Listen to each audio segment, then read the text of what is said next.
Bonjour à tous, bienvenue dans AER Inside. Aujourd'hui, nous vous emmenons sur l'arrivée d'une spéciale, une étape longue de 404 km entre Fort Chacal et Darla. Et justement, on l'attendait, il est là, c'est Nicolas Charlier, un jeune pilote venu tout droit de Belgique.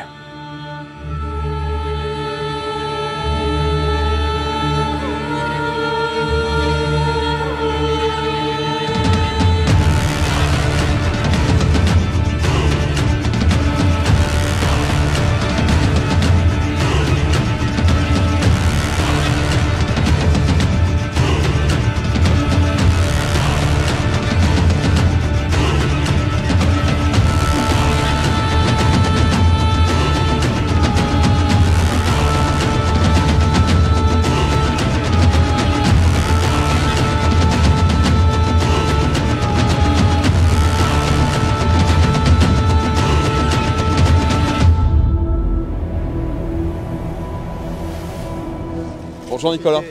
Bonjour, bonjour. Comment s'est passée cette étape? Alors là, c'était 404 km. Rapide, non? Très très rapide. C'était la plus rapide de la semaine pour moi. Un peu de trop parce que on roule quoi, les 120, 130, 140 parfois et ça déroule vraiment très très vite à ce moment-là. Et rien qu'à regarder le roadbook, on perd 50, 100 mètres vite fait. Donc moi j'ai un peu du mal encore avec ça, c'est mon premier rallye. Et donc voilà, j'ai été mollo et à mon aise. Et je t'entendais dire, là, c'est des machines qui montrent qu'elles sont bridées à 150, ouais. C'est ça, et des machines qui font à peu près 210 kg. Ouais, 220 je crois plus ou moins exactement. Elle est vraiment très très maniable et très stable aussi, ça c'est l'avantage de la moto. Mais c'est vrai qu'à ces vitesses-là, il faut faire gaffe.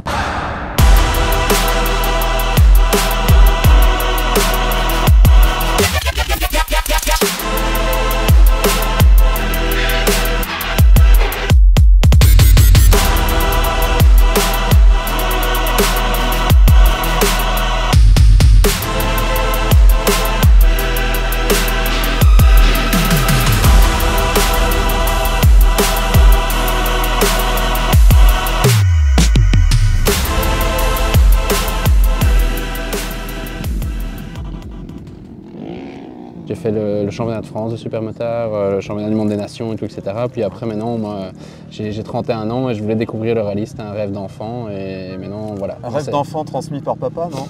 Ouais, voilà, je me rappelle, on regardait ça à la TV quand on était tout petit, et le Dakar à l'époque. Et puis mon papa voulait le faire en 2008, l'année où il était annulé. Donc il a fait l'année suivante en Amérique du Sud. Et puis moi c'est quelque chose dont je rêvais, et puis l'opportunité s'est présentée à moi de le faire ici en Afrique pour arriver à Dakar, et donc c'est vraiment un rêve que je suis super heureux de réaliser. Enfin, j'y suis pas encore, mais voilà, d'être ici c'est génial. Salut, ça va? Ouais. Ouais, t'as bien roulé? Journée de repos maintenant. Mais ça va aller. Et t'as eu le temps de regarder un peu les paysages? J'essaye. Parce que je me dis, je suis quand même là, faut que je regarde quoi. Mais ici, ça a complètement changé depuis hier, c'est plat quoi, c'est désertique et tu vois un peu des mirages comme ça. Darling, I know it's hard to let go. Soon I will hold you again. Longer days when I'm away, but we'll both pretend to be bold. Darling, I've never been old.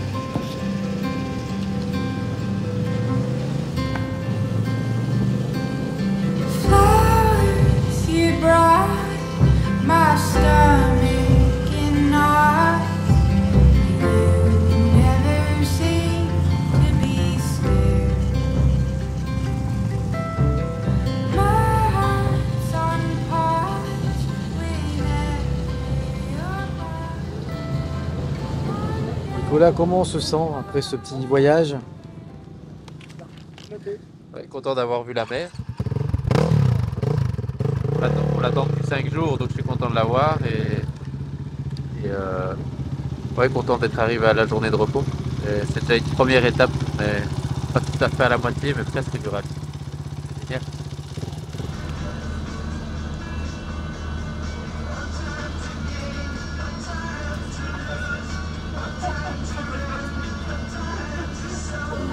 d'arriver jusqu'à la crosse, ça reste quelque chose, un rêve quand t'es motard,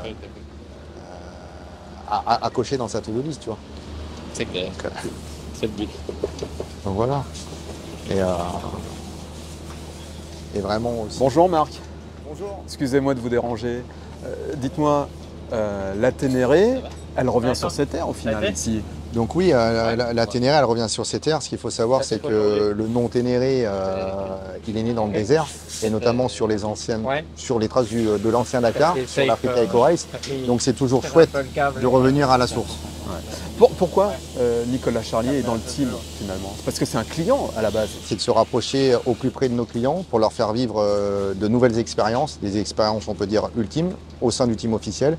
Et Nicolas était séduit par ce projet-là que propose Yamaha sur le Ténéré Spirit Experience. Et on le retrouve avec justement la Ténéré 700 et avec le nouveau kit JYTR justement pour upgrader la moto et rouler dans la catégorie racing. Donc pour tous les aventuriers du bitume, ils pourront, Voilà, du bitume et des terrains, ils pourront avoir la même moto que Nicolas. Quelle chance quand même. Hein. Je vais vous enlever Nicolas. Pas de souci. Hein, on se va dit à lui parler plus tard. 2 minutes avec Nicolas en bord de mer.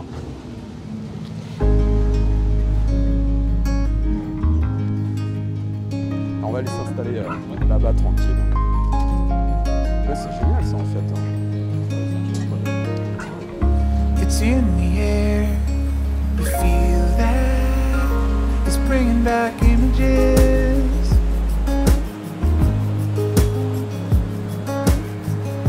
Oh.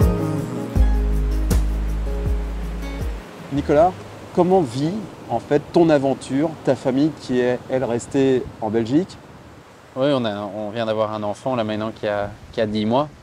Et c'est vrai que ça fait beaucoup de choses en même temps là maintenant, et c'est vrai que c'est peut-être un rêve qui est un petit peu égoïste aussi de mon côté d'être ici, mais je trouve aussi qu'il faut réaliser ses rêves et elle a du mal par rapport à ça. Et moi je vis à 100%, enfin le truc. Mais c'est important de le dire. C'est vrai qu'on vit un peu à 100 à l'heure sur la journée et donc tout passe très vite, donc on a moins le temps de s'en rendre compte, même si on le garde toujours dans la tête parce que c'est vrai que les risques sont là toute la journée, etc. Donc c'est important de ne pas l'oublier aussi.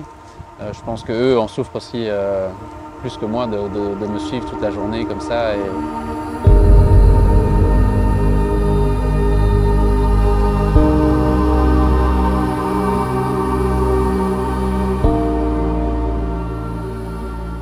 Bon, là au niveau classement, tu es plutôt pas mal. Ouais, je suis 9e au classement général à la fin de la semaine. Je suis vraiment venu là pour rejoindre Dakar d'abord et voilà, c'est bon. Je veux pas me mettre de pression par rapport à ça. Voilà. Parfait. En tous les cas, maintenant c'est repos. Voilà, ensuite la Super Mauritanie, content, un autre pays, encore une autre aventure et encore plein de souvenirs. Ouais, on m'a dit que la Mauritanie c'était ce qu'il y avait encore de plus beau, donc je suis super content de pouvoir le vivre aussi et d'arriver là, quoi. Merci Nicolas. Merci à vous en tout cas. Merci, bonne aventure à toi en tous les cas.